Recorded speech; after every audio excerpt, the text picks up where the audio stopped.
Hello friends, I am Dr. Jeena Viveksha, a consulting homeopath practicing at Vilepalli East. तो आज हम discuss कर रहे हैं किडनी स्टोन्स या फिर उसे बोलते हैं रीनल कैल्कुलाई एंड मेडिकल टर्म में यूरोलिथियासिस। तो आज हमने ये टॉपिक क्यों लिया, जैसे कि हम फरवरी एंड में जा रहे हैं, हम देख रहे हैं कि धूप पड़ती जा रही है और पेशेंट में कंप्लेंट्स में मैं देख रही हूँ कि इवन स्कूल के बच्चे हो या बड़े हो, सबको डिहाइड्रेशन की प्रॉब्लम बहुत ज़्यादा आ रही है और उसके रिजल्ट में they are suffering from nausea vomiting यानी उल्टी आना, पेट में दर्द रहना, डायरिया यानी लूज मोशन होना, और जिसकी वजह से उनकी एनर्जी लेवल्स बहुत ड्रास्टिकली डाउन हो जाती है and they feel very weak and lethargy and उनको बस ऐसा करता है कि मैं लाइंग डाउन पोजीशन या मैं सोता रहूं, कुछ काम ना करूं। ये प्रॉब्लम बहुत अभी ज्यादा आ रही है। तो उसकी एक ही वजह है कि डिहाइड्रेशन, और उतनी उसके कंपैरिजन में हम अपने बॉडी को रिप्लेनिश नहीं कर रहे हैं या फिर उसके रिहाइड्रेट नहीं कर रहे, उतना पानी हम नहीं पी रहे हैं। और आगे जाके ये बहुत बड़ी प्रॉब्लम बनती है, क्योंकि आगे जाके अगर ये पानी पीने की समस्या कंटिन्यू रहेगी, आप कम कम पानी पीते हो, तो किडनी स्टोन्स बनने के चांसेस हो सकते हैं। तो आज हम वही डिस्कस करेंगे कि किडनी स्टोन्स क्या होते हैं, किससे होते हैं और क्या क्या सिम्टम्स हो सकते हैं।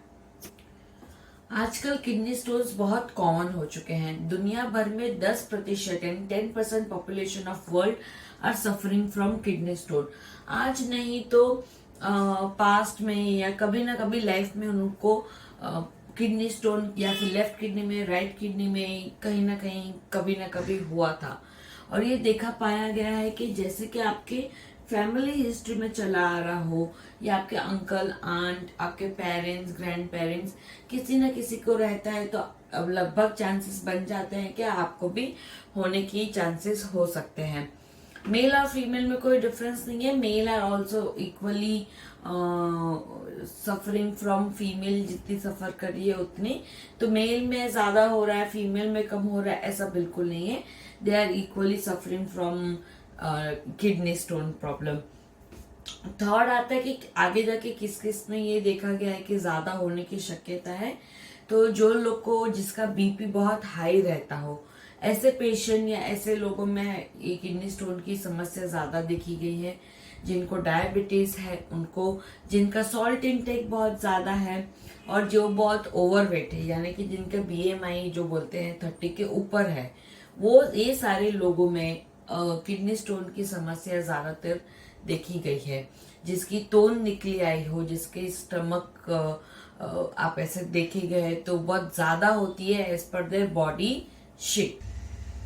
किडनी स्टोन्स जानने के लिए हमें पहले जानना पड़ेगा कि किडनी के फंक्शंस क्या होते हैं। तो जैसे कि हमारी बॉडी में हम जो भी पीते हैं, खाते हैं, तो उसमें से वेस्ट प्रोडक्ट साइड में रह जाते हैं, जो हमारी बॉडी के लिए अच्छा रहता है, वो ब्लड के थ्रू हमारी पूरी बॉडी में वो सर्कुलेट होते रहता है।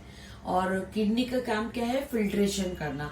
क्या अच्छा है उसको आगे जाने दो, जो खराब प्रोडक्ट्स है, वेस्ट प्रोडक्ट्स है, वो अपने पास वो जमा करते जाते हैं। और जैसे ये हम पानी पीते हैं, हम कोई फ्लूइड इनटेक करते हैं, तो वो फ्लूइड के थ्रू फ्लश आउट अपने यूरिन के थ्रू बाहर चले जाता है, राइट। बट अगर देखो, अगर आप पानी हम कम पी रहे हैं या फ्लूइड इनटेक हमारा कम हो रहा है, या फिर उसके ऑपोजिट में जैसे कि जो वेस्ट प्रोडक्ट का मटेरियल है वो बढ़ रहा है, वो कैसे बढ़ेगा कि आप एनिमल प्रोडक्ट्स खा रहे हो, सॉल्ट इनटेक ज्यादा हो रहा है हमारा, या जो प्रोडक्ट्स जिसमें कैल्शियम, यूरिक एसिड या ऑक्सलेट के प्रमाण बहुत ज्यादा हो रहा हो, ये प्रोडक्ट्स अगर हम खा रहे हैं और उसके कंपैरिजन में फ्लूइड इनटेक उतना नहीं हो रहा है, तो वेस्ट प्रोडक्ट हमारा बढ़ते जाएगा, वो फ्लश आउट नहीं होगा। और दिन प्रतिदिन, फिर महीनों, सालों गुजरते गुजरते ये हार्ड बनते जाते हैं, ये वेस्ट प्रोडक्ट्स, और इसी के फिर फॉर्म में हमारा स्टोन बनते जाता है, राइट। तो अभी सीवियरिटी कैसे डिसाइड करेंगे कि कितनी सीवियर कंडीशन हो सकती है या बहुत आसानी से निकल सकता है? तो it depends on few factors. The criticality, first of all the size of the stone. अगर छोटा स्टोन है तो आप फ्लूइड इनटेक अच्छे से करोगे, तो वो अपने आप फ्लूइड में वॉश आउट हो सकता है। Second, the composition. स्टोन में भी डिफरेंट टाइप्स होते हैं, कौन सा वैरायटी का स्टोन है उस पर भी निर्भर करता है कि वो चांसेस कितने डिफिकल्ट है निकलने के या फिर इजीली निकलना है। Third, criticality factor depends on the position, right. हमारा किडनी के ये शेप है, तो अगर आपका स्टोन बाहर की तरफ है और ऊपर की तरफ है तो वो इजीली फ्लश आउट हो जाएगा। बट अगर आपका स्टोन नीचे की तरफ है या अंदर की तरफ है तो वो ऊपर आके या फिर पूरा बाहर निकल के फिर फ्लश आउट करना थोड़ा डिफिकल्ट हो जाता है। बट अगर ये तीनों ऑप्शन है, ये तीनों फैक्टर्स की वजह से हम क्रिटिकलिटी डिपेंड करता है कि कितने सीवियर फॉर्म में वो जा सकता है। साथ में अगर आपको कोई किडनी के डिसऑर्डर है, डायबिटीज है, हार्ट कंडीशन है तो क्रिटिकलिटी लेवल और बढ़ती जा सकती है।